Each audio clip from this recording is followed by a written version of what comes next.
Johnny Appleseed, Johnny Appleseed. Retold by Marion Valet Emmerich and George Corson.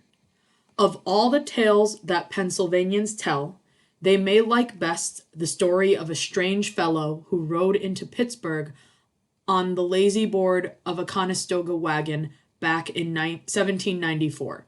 He said his name was Jonathan Chapman, and he built himself a log cabin on Grant's Hill.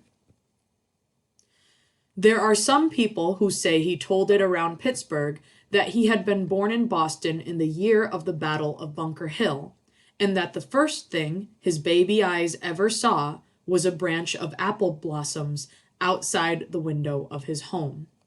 If that is true, the sight must have influenced the rest of his life, for as soon as he had his house built in Pittsburgh, he planted a big apple orchard.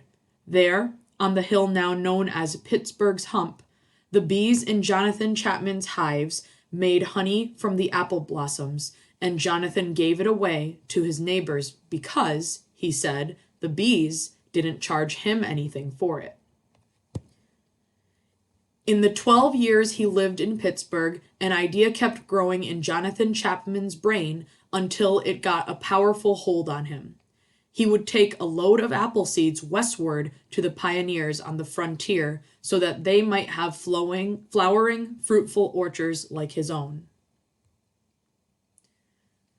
So, in 1806, Jonathan loaded 2 canoes with apple seeds and started down the Ohio River.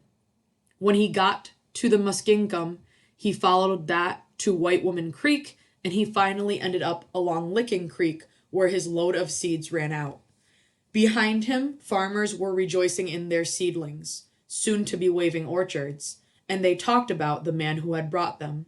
They called him Johnny Appleseed.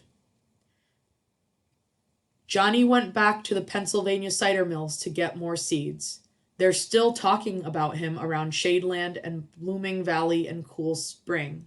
The odd, blue-eyed man with long hair hanging to his shoulders, barefooted, wearing ragged clothes. When he had disposed of a second load and come back to Pennsylvania for seeds again, his appearance had changed still more. On his head as a cap, he wore a tin kettle in which, when he needed it, he cooked his food. His only garment now, winter or summer, was a coffee sack with holes cut in it for his arms and legs. Strange stories came out of the western frontier. A trapper had come upon Johnny Appleseed playing with 3 bear cubs while their mother looked on placidly.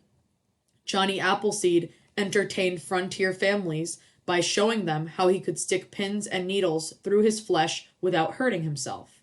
Johnny Appleseed knew direction by instinct and never carried a compass in the trackless woods.